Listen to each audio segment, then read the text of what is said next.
Você conhece a história de Paulo Hermann, um genuíno ícone do agro que começou por baixo, as atividades mais básicas da John Deere e chegou a CEO desta maior empresa de máquinas agrícolas do mundo? Sua história é inspiradora. Antes de irmos ao vídeo, porém, clique em gostei, acione o sininho para receber notificações e se inscreva no canal.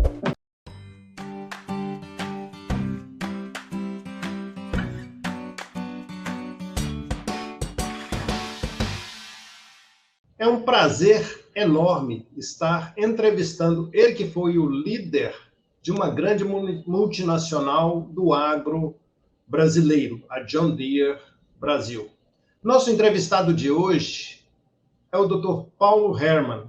Paulo, muito obrigado por esta oportunidade de conversarmos um pouco sobre sua história, sua carreira no agro e sobre as tecnologias aplicadas ao setor.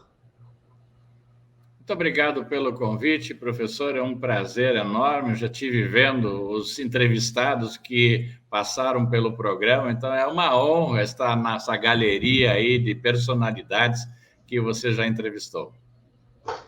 Obrigado. Todos nós conhecemos sua história profissional, mas, por favor, conte-nos um pouco sobre sua origem. Quem foi o menino Paulo Hermann? Muito obrigado por essa questão, por essa pergunta, que me dá a oportunidade de relembrar um pouco essa minha história. Eu sou o filho mais velho de 3 irmãos, nasci numa pequena propriedade no interior do município de São Lourenço do Sul, lá no Rio Grande do Sul. Essa é a minha origem. E por não perceber futuro naquela atividade que naquela época era bastante desassistida em termos de crédito, em termos de assistência, enfim, eu decidi sair da propriedade aos 12 anos e ir para um colégio agrícola, onde eu fiz o meu curso de técnico agrícola e, na sequência, me formei em engenharia agrícola pela Universidade Federal de Pelotas. Então, uma história é uma história interessante de lutas, de buscar sempre uma oportunidade melhor, até porque dentro da pequena propriedade, como ela estava estruturada até então, não havia essa possibilidade de desenvolvimento e de ter aí uma atividade mais promissora. Muito interessante, muito interessante. Tem algum fato pitoresco desta época de faculdade, ou até mesmo já na jornada profissional, que você gostaria de lembrar? Olha, a faculdade foi muito interessante, porque quando eu passei no vestibular, eu recebi uma notícia de que, como eu tinha sido o único filho dos 3 que tinham decidido ir para a universidade, o meu pai, ele entendia de que terminava aí a responsabilidade dele de continuar pagando pelos meus estudos. Então, eu tive que me virar nos 30, como se fala, né? Comecei jogando futebol nos finais de semana para juntar algum dinheiro e conseguir arcar com as despesas durante a semana. E no final do curso, da metade do curso de engenharia agrícola em diante, eu fui ser professor de cursinho universitário. E eu acho que ali foi um momento muito importante que acabou moldando a minha vida nessa visão de ser mais pragmático, né? Porque você tem ali no cursinho, você tem muitas vezes 6 meses, 12 no máximo, para cobrir conteúdo de 3 anos, de 4 anos. Então, você tem que ser absolutamente pragmático, absolutamente direto, objetivo, ao ponto, e mais do que isso, selecionar os conteúdos que têm relevância e que podem ser colocados na prova do vestibular. Então, isso me marcou para toda a vida, e tanto na carreira profissional depois, sempre procurei aplicar esses conceitos, né, de fazer reuniões rápidas, de ser objetivo, ir direto ao ponto, não ficar circulando na volta dos temas. Menor distância entre 2 pontos é uma reta, e por aí vai. Excelente. Eu acho que tem muita gente que precisa aprender isso, priorizar aquilo que de fato leva a resultados. E qual foi o momento mais desafiador, o difícil de sua carreira, Paulo? Olha, a carreira sempre tem altos e baixos. Eu comecei trabalhando numa instituição, no Ministério da Agricultura. Eu era um pesquisador de um centro, pesquisador em mecanização agrícola, e fui despedido numa virada dessas políticas que ocorrem de tempos em tempos, porque havia ali uma nova gestão chegando com uma conotação político-ideológica que era completamente diferente da minha, que era apenas um técnico. Eu estava ali para executar uma operação técnica, uma atividade técnica. Ali foi um momento difícil, porque foi como se a terra tivesse desaparecido debaixo dos meus pés, e naquele momento eu estava preparado, né? Porque quando você se prepara, você sabe, olha, eu vou ficar mais um ano, e eu tenho esse ano para ficar olhando novas oportunidades. Isso é uma coisa. A outra é quando você é surpreendido de uma hora para outra com uma dispensa. E esse foi um momento muito difícil da minha vida. Graças a Deus, foi também a abertura de uma nova carreira, né? Porque aí eu fui trabalhar numa indústria de máquinas agrícolas, e isto me abriu, então, essa possibilidade de terminar minha carreira como terminei no início do ano, na maior multinacional de máquinas agrícolas do mundo, numa posição que jamais imaginei que eu pudesse chegar, que é ser presidente da companhia no Brasil. A vida é cheia de desafios e a gente tem que sempre olhar de forma otimista para o futuro. Liderar pelo exemplo sempre foi uma marca registrada sua. De que forma você acredita que seja a melhor maneira de ajudar as comunidades em que nós fomos criados? Olha, liderar pelo exemplo é absolutamente necessário. Você não pode pregar moral de calça curta. Você não pode pregar uma coisa e fazer outra. Acho que esse é o primeiro ponto. Se você quiser ser um líder autêntico e quiser ter pessoas que sigam a tua orientação, você tem que liderar pelo exemplo.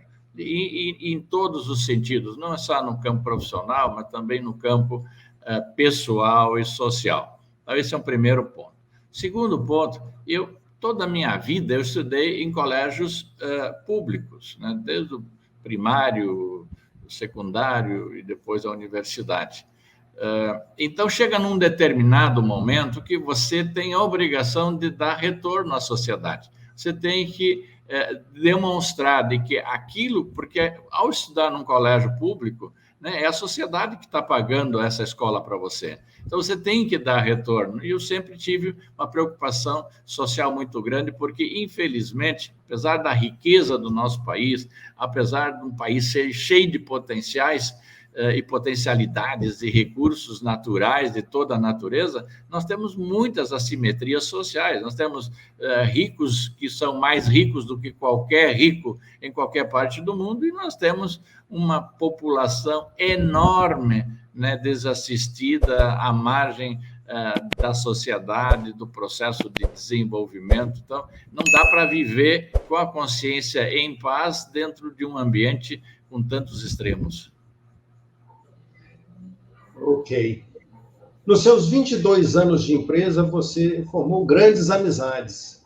Um desses seus amigos deixou um recado aqui para você. Vamos conferir no vídeo? Fala aí, Borém, beleza? Júlio Bravo aqui. Tô aqui, ó. Hoje estou aqui visitando os clientes da Alvorada aqui de São Borja e queria aproveitar aqui, você me pediu para deixar um recado, uma mensagem aqui pro Paulo, e eu aproveitei então fazer essa mensagem daqui. Falar um pouquinho desse ser humano fantástico que entrou na minha vida aí. Eu acho que ele não tem noção do quanto que ele me ajudou.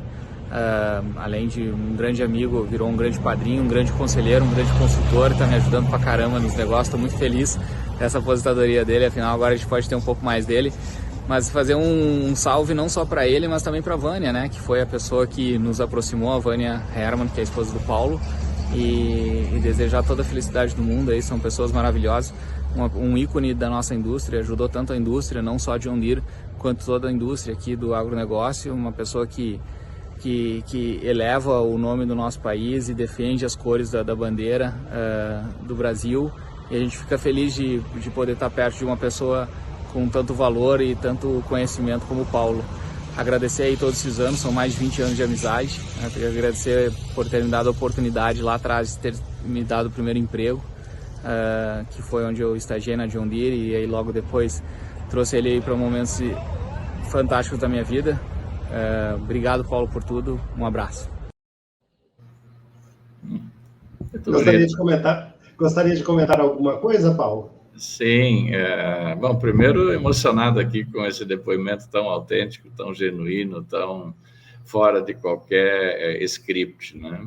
O Júlio é um desses jovens que também vem de uma família bem simples, bem modesta, do interior do Rio Grande do Sul, e que precisava de uma mão, né? Todo mundo, num determinado momento da vida, precisa de uma mão, né? Na ocasião, eu dei essa mão para ele, contratei ele como estagiário, e a partir daí nunca mais precisei fazer nada, porque quando você tem energia e vontade, né, a mão é o suficiente para você sair mundo afora. O Júlio é hoje um cara muito respeitado no setor. Eu sempre digo que ele é o cara que tem o melhor networking do setor do agro brasileiro, né? E um menino muito dedicado, trabalhador, incansável, e vocês ainda vão ouvir falar muito do Júlio Bravo, e eu tenho muito orgulho de privar da amizade dele. Eu também aprecio muito o Júlio, uma pessoa fantástica. Paulo, há mais de 10 anos atrás, apareceu uma pessoa na comunidade de São João da Reserva, e essa pessoa pediu ajuda para comprar 2 latas de tinta para dar um tapa na pintura de um hospital. E você pediu para ver o hospital. E desde então, o hospital passou por uma revolução com a sua ajuda e liderança. O que o levou a ajudar essa comunidade? Olha, essa é uma questão interessante, porém, que você coloca. E eu acho que é exatamente que a gente tem essa responsabilidade de olhar pelo todo, não só da sua carreira, dos seus objetivos de curto prazo, do seu bônus, mas também o que você deixa de legado na sociedade. Eu nasci numa pequena vila no interior do município de São Lourenço, onde há 92, 93 anos atrás, eles construíram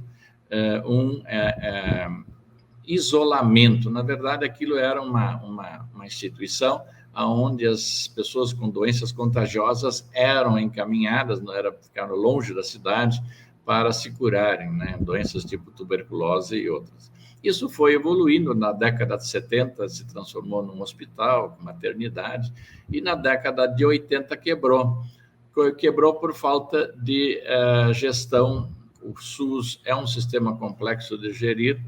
E um dia, visitando a minha mãe, que mora naquela vila ainda, naquele vilarejo, uma vizinha, ela me parou no caminho de volta para casa e fez exatamente essa solicitação, né? Ela queria, como ela estava envolvida no voluntariado do hospital, queria fazer a pintura do hospital, e para isso precisava tinta. Aí eu disse, olha, quem sabe eu vou dar uma olhada ali, a gente ver outras oportunidades além da tinta. E assim tudo começou há 10 anos atrás, um pouco mais de 10 anos.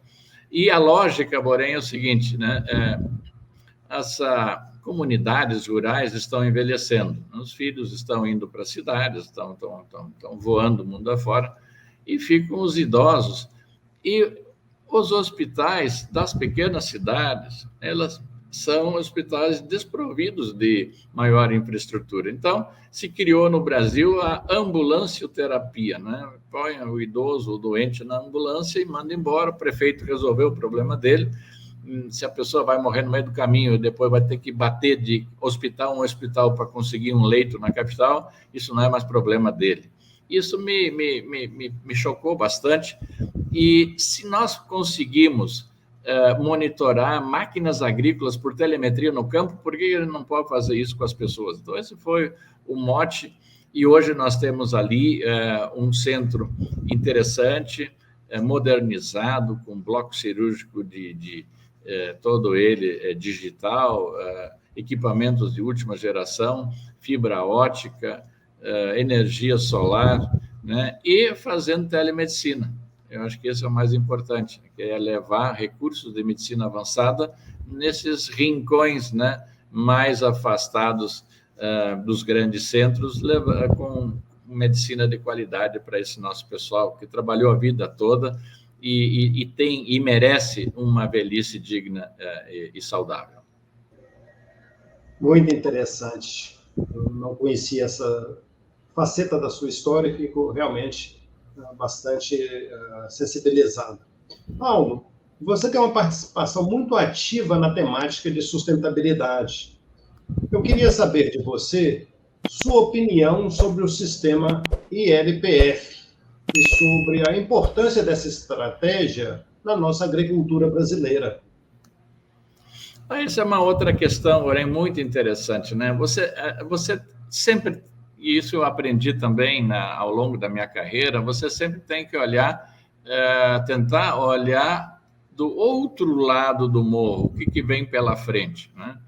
E em que pese todo o sucesso da agricultura tropical brasileira, nós somos, na verdade, grandes produtores de commodities. E produtor de commodities, ele é uma presa fácil dentro de um contexto global, né, de preços e de competição.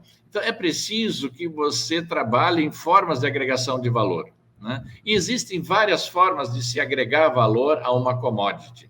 Existe a industrialização como forma de agregação de valor, você pega a soja e você faz a ração, faz o óleo, etc., né? Você moe a soja, né? Isso é uma maneira de agregar valor, de gerar emprego, mas existem outras formas, e uma das formas que há 15 anos atrás, quando eu me engajei pela primeira vez, não era nada relevante, é a questão da agregação de valor ambiental, né? Em que ambiente aquele produto ele é desenvolvido e produzido, em que circunstâncias ele chega à mesa do consumidor final, como se pode rastrear esse sistema.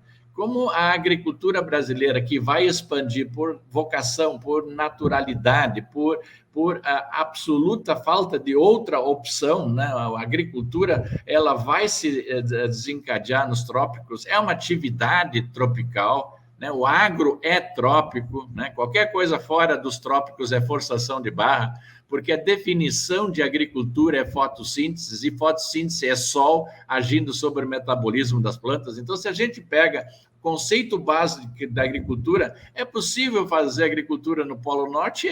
Mas durante 30 dias, em 12 meses. Né? Aqui não, aqui dá para fazer agricultura 365 dias por ano. Temos terra, temos água e temos sol. Então, esta vocação de produção de alimentos, de ser a cesta de comida do mundo é inexorável. Ela vai acontecer, quer queiramos ou não. Agora, qual é o cuidado que nós precisamos ter? Que essa expansão que vai ocorrer por absoluta necessidade humana seja feita dentro de critérios com protocolos, seguindo protocolos ambientais, de proteção ambiental, de respeito ao homem que trabalha no campo, né? A mulher trabalha no campo, enfim, com respeito ao ser humano. Isto precisa ser levado em consideração. E aí, a Embrapa, que é a joia da coroa brasileira, nós temos todos que nos orgulhar dessa instituição, a maior empresa de pesquisa e desenvolvimento em agricultura tropical do mundo, tinha na gaveta pronto um trabalho que se chamava lá atrás de Projeto Barreirão, na década de 80, quando foi criado, que se tratava de preparar áreas degradadas para a produção de arroz, descompactando solos, desacidificando esses solos E eles foi evoluindo até chegar no programa de integração da lavoura com a pecuária, com a floresta. Eu vi aquilo ali. A Embrapa, ela tem uma função básica de pesquisa e desenvolvimento, mas não tem uma função de difusão tecnológica. Isso pertencia a um outro órgão chamado Embrater, que foi extinto no governo Collor. Então, nós temos esse gap no Brasil, que é da extensão rural. E eu achei que ali tinha uma oportunidade de pegar essa tecnologia, de criar uma PPP, uma parceria público-privada no entorno da Embrapa, para a gente levar esse conhecimento, essa tecnologia, a todos os cantos do Brasil. E assim nós fizemos, e saímos aí de 1,5 milhão, de 2 milhões, essa estatística precisa a gente não tem, para aproximadamente 17 milhões de hectares integrados no Brasil. Olha que coisa interessante. E a integração, porém, é muito importante porque ela pressupõe a intensificação produtiva do agro, ou seja, você, em cima do ativo terra, do ativo máquina de silos, etc., que você já tem alocado na propriedade, você gira mais aquele ativo, né, e tira 3 safras por ano, 4 safras por ano, se você considerar palhada de uma safra para outra. Então, esse é o grande feito dos trópicos, é o grande feito da Embrapa, e é a grande resposta do Brasil ao mundo que critica a nossa agricultura, quando a gente diz, olha, nós podemos dobrar a produção brasileira de grãos, né, de 250 para 500 milhões em 20 anos, né, até 2030, até menos de 20 anos, né, sem derrubar uma árvore. Nós temos aí 30 milhões de hectares que nós podemos subtrair da área que está em pecuária extensiva ou pecuária, em áreas de pecuária, de campos degradados, transformar isso em área de grãos e melhorar a qualidade do pasto para passar de 1,4 UAS para 2,4, 2,5 UAS, o que é absolutamente fácil de fazer, sem nenhuma complexidade, até porque 2,4 UAS por hectare ainda não é uma lotação que dá para ir a congresso internacional e se exibir, né? Mas isso mostra o tamanho do potencial que nós temos na nossa mão, e esse foi meu engajamento naquela ocasião. Estamos hoje discutindo como monetizar esses serviços ambientais, esses créditos de carbono, né? Porque tudo é muito bonito para o cara da cidade que não precisa gastar dinheiro. Agora, o agricultor que precisa guardar parte da sua área em reserva legal, que não pode derrubar ou usar de maneira para o seu sustento das áreas de proteção permanente, né? Isso é o único lugar no mundo onde o agricultor pega uma terra boa, fértil, e deixa parada porque não pode, ele tem que ter uma quantidade de área que vai ficar intacta à disposição da sociedade, o que não tem problema nenhum, porque nós temos condições de sobreviver e muito bem das áreas remanescentes, mas esse é o fato concreto, né? O Brasil é um baita de um país, cheio de potencial, e eu acho que os executivos de empresas têm que se envolver nesse processo para ajudar e acelerar, com o seu conhecimento, com seus recursos, toda essa transferência de tecnologia das áreas de P&D para os usuários finais. É bem legal conhecer esta parte da sua história, que você usou toda a sua criatividade, intelecto, liderança, não só para a empresa a qual liderava, mas também pensando no agro brasileiro. E por falar mais do agro brasileiro, Paulo, você tem uma frase relacionada ao mundo de Fórmula 1 sobre o nosso agro, que diz que tudo que o Brasil fez nesses 50 anos equivale só ao aquecimento dos pneus. Você pode comentar um pouco sobre isso para a gente? Posso sim, até essa é uma frase que eu usei. Agora eu gravei um post que vai ser divulgado até sexta-feira, que é exatamente isso, né? Nós, nesses 50 anos, da década de 70 até agora, nós criamos as instituições, nós criamos a legislação para que possa se fazer essa produção. Na década de 70 criou a Embrapa, depois veio o plantio direto também na década de 70, na década de 80 nós criamos a Lei de Proteção a Cultivares, isso trouxe biotecnologia ao nosso negócio. Depois, na década de 90, nós transformamos safrinha em safra, ou seja, o double cropping, que são 2 culturas por ano.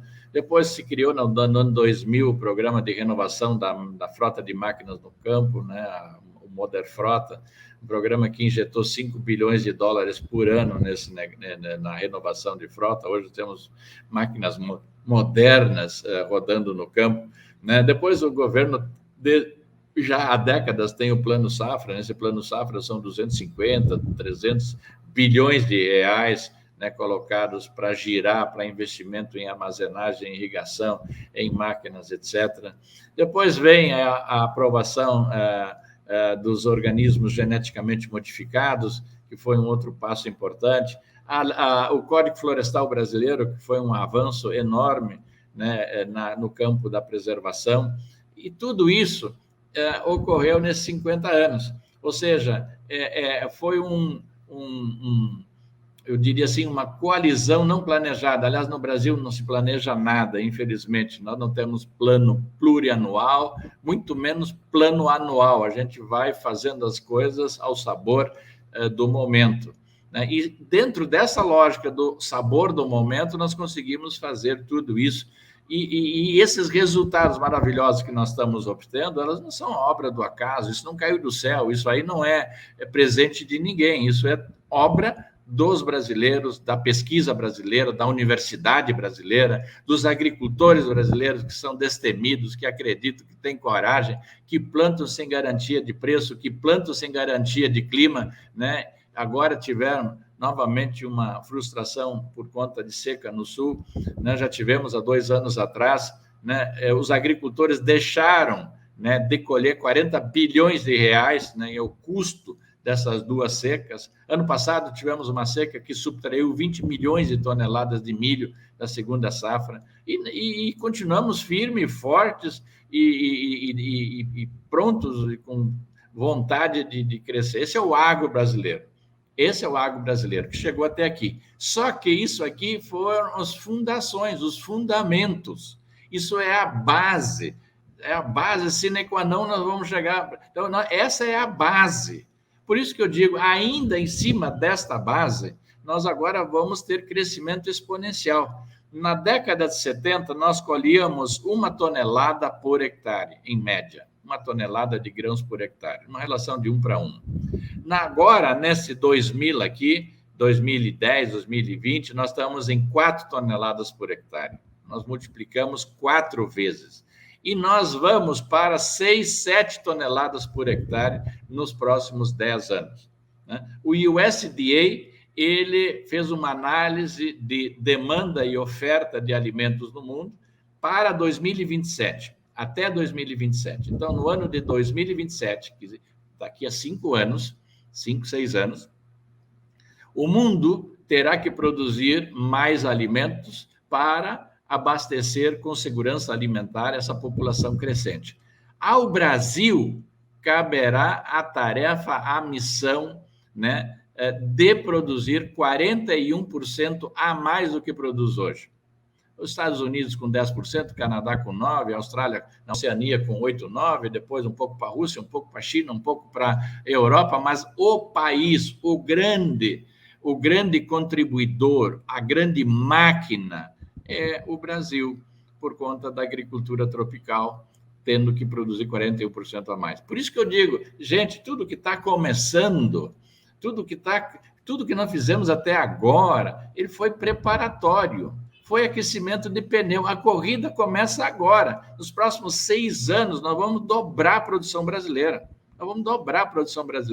Hoje nós fazemos 214 milhões de cabeças de gado, né? Nós vamos tirar 30 milhões da área, né? Esses 214 milhões de cabeças de gado que nós produzimos, somos o maior rebanho comercial do mundo, maior exportador de carne bovina do mundo.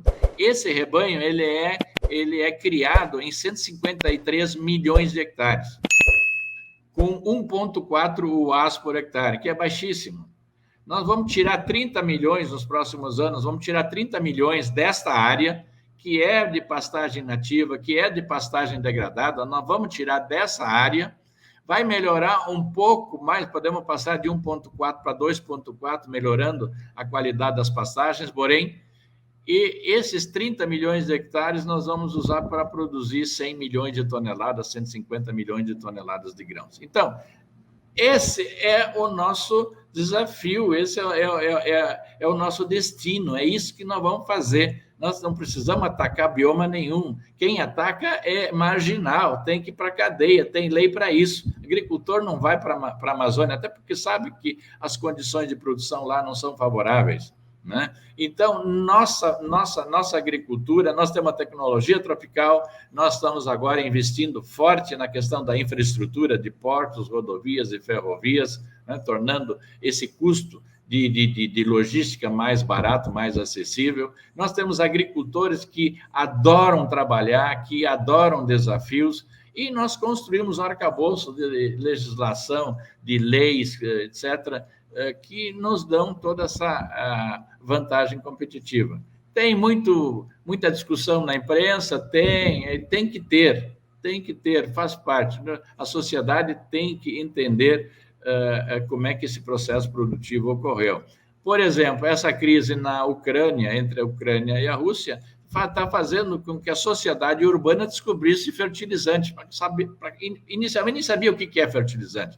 Hoje já sabem que fertilizante é alimento, se para botar é vitamina para o alimento que bota na mesa deles. Então, já estamos começando hoje a discutir como é que nós podemos flexibilizar o acesso a algumas minas de potássio, preservando a questão ambiental, preservando as populações tradicionais que moram naquelas regiões ou próximas delas. Enfim, a sociedade só anda para frente nas crises. As civilizações, elas só avançaram, esse histórico, nas crises. E essa crise aqui vai ser fundamental para a gente destravar um monte de coisas que estavam ali sendo protelado.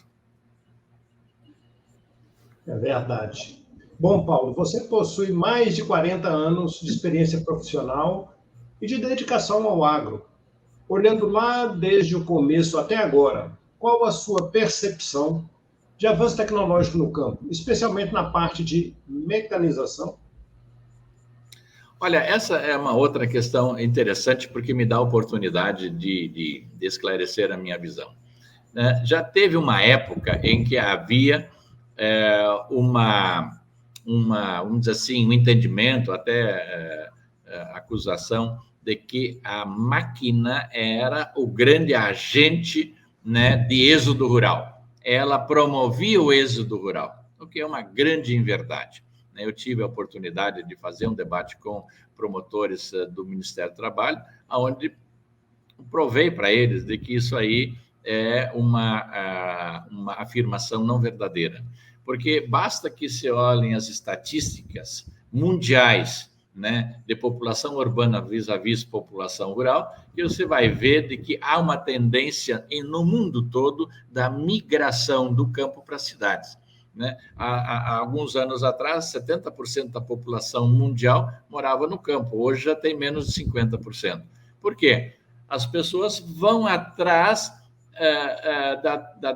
da infraestrutura, do conforto, dos recursos, da escola, do hospital, da luz elétrica, enfim, coisas que o campo acabou ficando para trás, da conectividade agora, né? Então, essa migração do campo para as cidades, ela é um fenômeno mundial e absolutamente independente da mecanização. Então, esse é o primeiro ponto. Segundo ponto, a função da máquina é exatamente suprir esta mão de obra que se foi.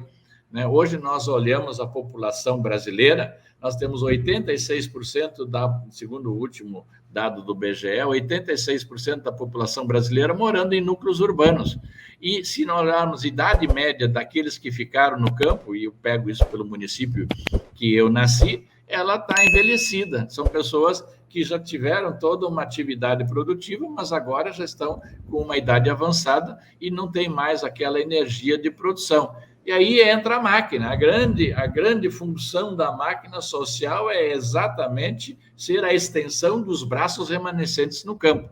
Essa é a primeira grande definição, né, de máquina agrícola. A segunda é de que toda essa expansão do agro brasileiro, né, que a gente acompanhou nas últimas décadas, só foi possível por conta da máquina agrícola. Ninguém consegue imaginar como seria possível colher 10.000 hectares de soja, ou plantar 10.000 hectares de milho, ou 5.000 hectares de algodão, de maneira com tração animal, de maneira de máquina pequena. Então, a mecanização é a grande força motora que está por trás da expansão do agro brasileiro. Então, num primeiro momento, ela é uma extensão dos braços dos agricultores, né?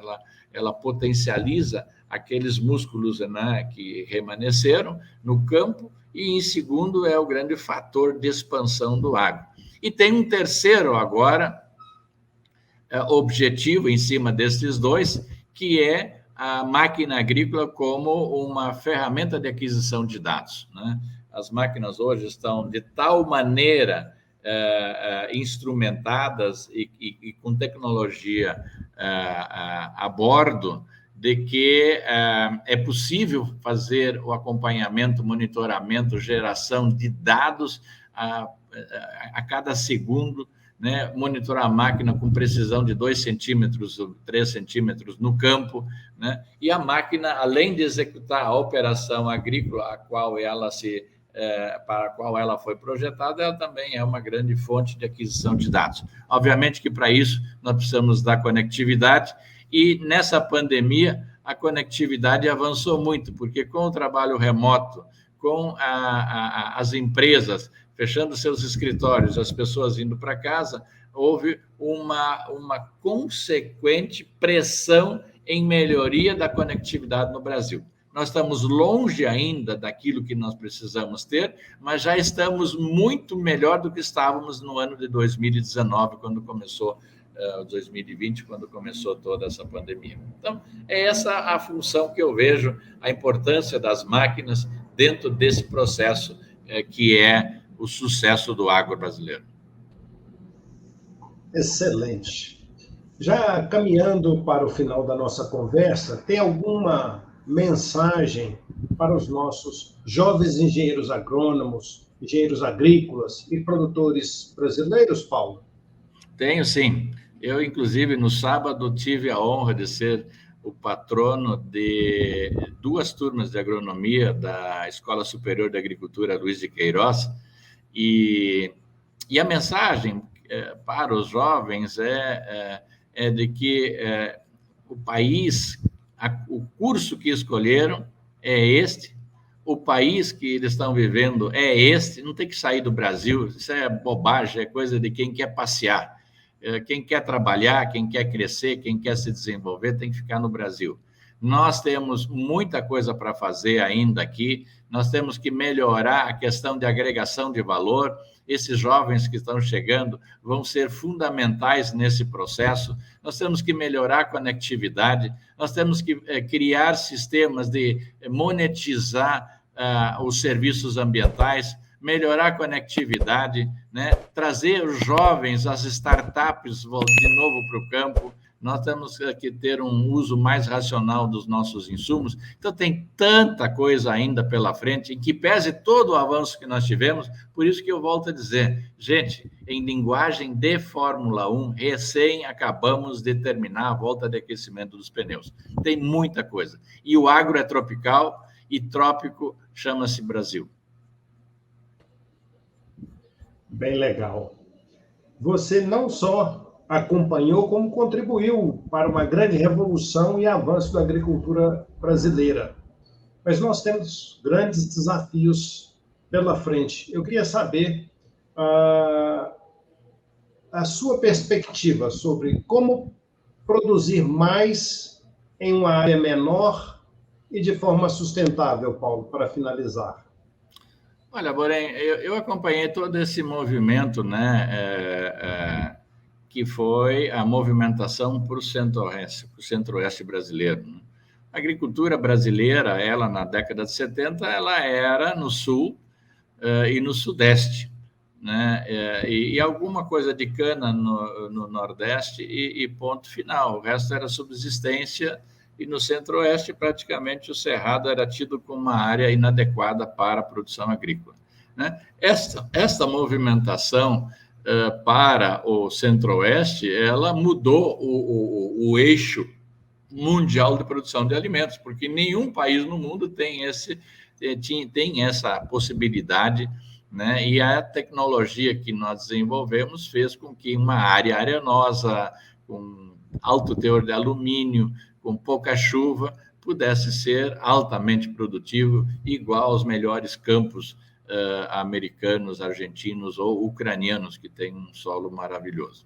A responsabilidade ambiental o agricultor sempre teve. Eu me lembro, desde os meus tempos de moleque, quando se cortava uma árvore, era obrigado a plantar 3, né?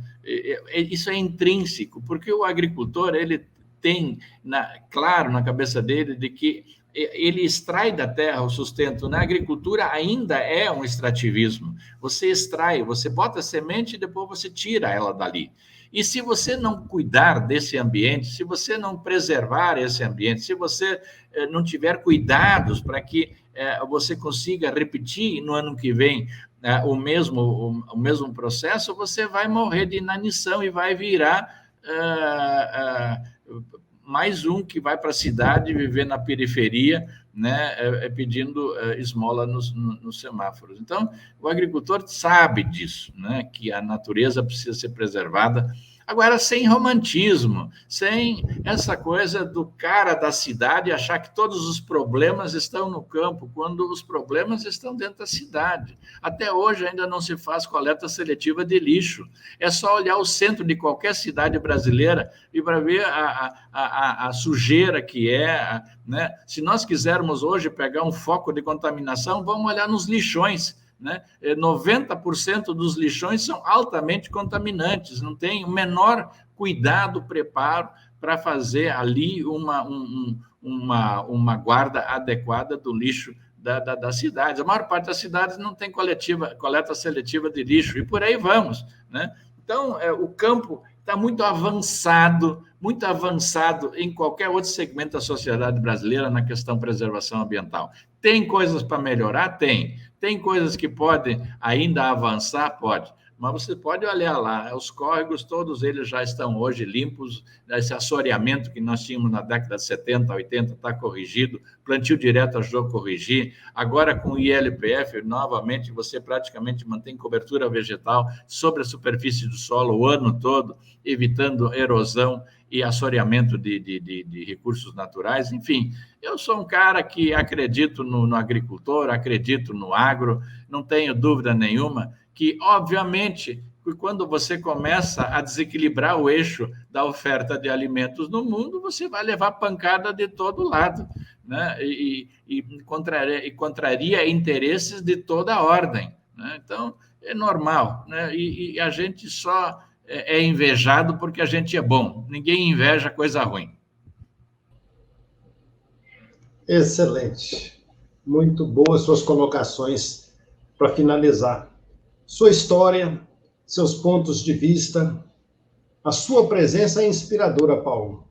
Eu tenho certeza que os jovens produtores, os jovens engenheiros agrônomos, engenheiros agrícolas, se sentirão ainda mais motivados para o desafio de produzir alimentos e as grandes oportunidades que o Brasil oferece. Com isso, Paulo, eu quero te agradecer mais uma vez e dizer que a Universidade Federal de Viçosa se sente orgulhosa de ter conversado por meu intermédio contigo. Muito obrigado. Muito obrigado, professor, pela oportunidade. Eu tenho muitos amigos em Viçosa, né?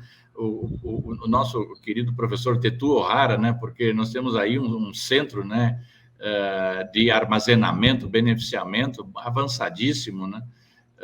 Depois, o professor Mantovani, que foi o precursor da mecanização no Brasil, foi um dos pilares de tudo isso que a gente está falando agora. O professor Mantovani foi um desses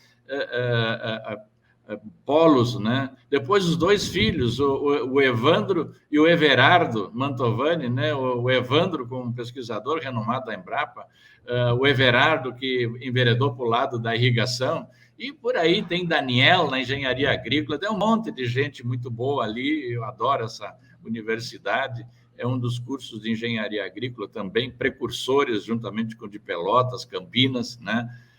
Enfim, os mineiros sabem fazer as coisas bem feito e agora produziram esse encanto de competência que é a nossa ministra da Agricultura, né, Tereza Cristina, que é também oriunda da Universidade Federal de Viçosa e que está se transformando numa unanimidade nacional, né? A melhor ministra de toda a história que nós já tivemos. Muito obrigado. Muito obrigado.